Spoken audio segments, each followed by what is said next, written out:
அடுத்தது யூனுஸுங்கிற சகோதரர் கேட்குறார், ஒருவர் சுமையை வேறொருவர் சுமக்க மாட்டார் என்பது அல்லாவின் விதி என்றால், ஆதம் நபியிடம் மூசா நபி உங்களால் தான் நான் சொர்க்கத்திலிருந்து வெளியேற்றப்பட்டோம் என்று உரையாடல்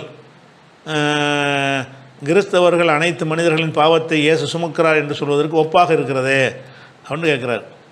அதாவது என்ன செய்ய, நம்ம அல்லாஹ் வந்து ஒரு ஆன்மீக உலகத்தில் வந்து மூசா நபியையும் ஆதம் அலைஹிஸ்ஸலாத்தையும் ஒரு சந்திக்கிற மாதிரி, ஆன்மீகம் ரெண்டு பேரும் சந்தித்ததில்லை, அவர் காலம் என்ன இவர் காலம் என்ன, அப்படி ஆலமுல் அருவாகளை ஒரு சந்திக்கிற மாதிரி ஒரு நிலைமையை எல்லாம் ஏற்படுத்துகிறான். அப்போ ஏற்படுத்தினவுடனே மூசா அலைஹிஸ்ஸலாம் அவர் வாதம் பண்ணும்போது மூசா சொல்லுவார், அன்தல்லதி அந்த ஆதமுல்லதி அஹ்ரஜத்துக்கு ஹத்தியாத்துக்க மினல் ஜன்னா, உன்னுடைய தவறு தாயா எங்களையெல்லாம் சொர்க்கத்தோடு வெளியேற்றிருச்சு, நீ இந்த ஆதமு நீ செஞ்ச ஒரு தப்பு, அந்த மரத்தை சாப்பிட வேணா எல்லாம் சொன்னான், நீ செஞ்சிட்ட, அதனால தான் நாங்கள் வெளியே வந்துட்டோம், சொர்க்கத்துக்கு வந்துட்டோம், நீ மட்டும் சாப்பிடாமல் இருந்தால் அது வந்து சரியாக வராதுன்னு மூசா நபி ஆதம் அலைஹிஸ்ஸலாத்தை மடக்கிறார்.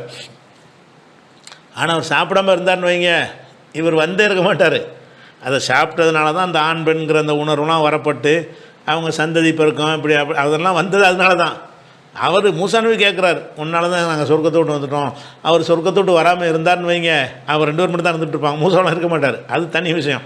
அவர் சொன்னது என்னென்னு கேட்டால், ஆதம் கேட்குறாரு, மூசா நபி வந்து ஆதம் அலைஹிஸ்ஸலாம் கேட்குறாங்க, இது 3409 புகாரி, அந்த ஆதமுல்லதி அஹ்ரஜத்துக்கு ஹத்தியோத்துக்கு மினல் ஜன்னா, உங்களுடைய தவறு தான் எங்களை சொர்க்கத்திலிருந்து வெளியேற்றி விட்டது அப்படின்னு சொல்கிறாங்க.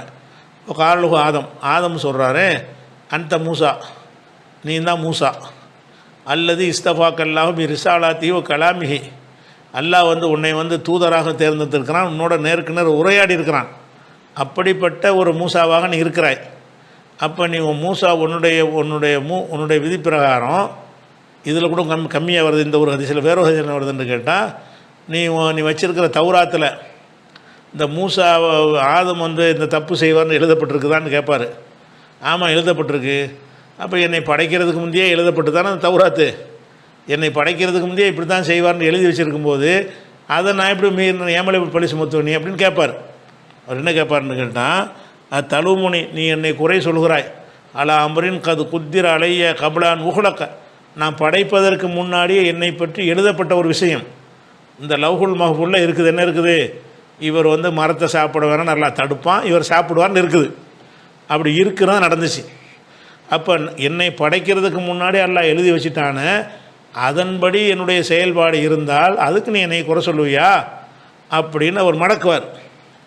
மூசா நபி யார் மடக்குவா, நான் போய் என்னமோ செய்ய மாட்டேன்னு சொல்லி மீறி செஞ்சேன், நான் எங்கே மீறினேன், அப்படி தான் நல்லா படைச்சி வச்சுருக்கிறான், ப்ரோக்ராம் அவன் தான் அப்படி பண்ணியிருக்கிறான் அப்படின்னு சொல்லிவிட்டு அவர் சொல்லுவார். சொன்னோன்னு ரசூலுல்லாஹ் சொல்கிறாங்க, இப்போ ஹஜ்ஜ ஆதமும் மூசா 2 தடவை சொல்கிறாங்க, மூசாவை ஆதம் ஜெயித்து விட்டார், மூசாவை மடக்கிட்டார், ஒரே மடக்கிட்டார், மூசா குற்றம் சுமத்தினார், ஆதம் வந்து ஒரே அடி தள்ளிட்டாருன்னு. அப்போ என்ன வழங்குது, இந்த ஹதீஸிலிருந்து மூசா நபி சொன்னது வந்து தவறு நிரூபணமாகுது. நீங்கள் மூசா நபி சொன்னது ஆதாரமாக காட்டி கேட்குறீங்க, ஒருத்தர் சுமக்கக்கூடாதுன்னு சொன்னால் மூசா ஏன் அப்படி சொன்னார், மூசா சொன்னது தவறுன்னு நிரூபணம் ஆகிடுச்சு அந்த ஹதீஸ்லையே. மூசா வந்து உன்னால் தான் நாங்கள் இப்படி வந்தோண்டு, அவர் செஞ்ச தப்புக்காக வேண்டி நாங்கள் சொர்க்கத்துட்டு வந்தோன்னு குற்றச்சுமத்தினார்ல, அந்த குற்றச்சாட்டு சரின்னு அந்த ஹதீஸ் சொல்லுதா, சரி இல்லைன்னு சொல்லுதா, சரி இல்லைன்னு சொல்லுது. எப்படி சரி இல்லைங்குது, ஆதம் அலைஹிஸ்ஸலாம் வந்து எதிர்குற்றச்சாட்டு வைத்து அவர் மடக்கிட்டாங்க, அவர் ஜெயிச்சிட்டாங்கன்னு வருது. ஹஜ்ஜ ஆதம் மூசாவை ஜெயித்து விட்டார். ஜெயித்துட்டார் என்ன அர்த்தம், மூசாவுடைய வாதம் தப்பான வாதம், ஆதமுடைய வாதம் வலுவான வாதம் அப்படின்னா அவருடைய செயல்னால இவங்க வெளியேற்றப்படலை அப்படிங்கிற, ஒருத்தர் சுமக்க மாட்டாருங்கிற கருத்தால் வருகிறது. நீங்கள் மூசா சொன்னது மட்டும் ஆதாரமாக காட்டுறீங்க, அந்த மூசா சொன்னது வந்து அது தவறு என்று நிரூபிக்கப்பட்ட சம்பவம் அது.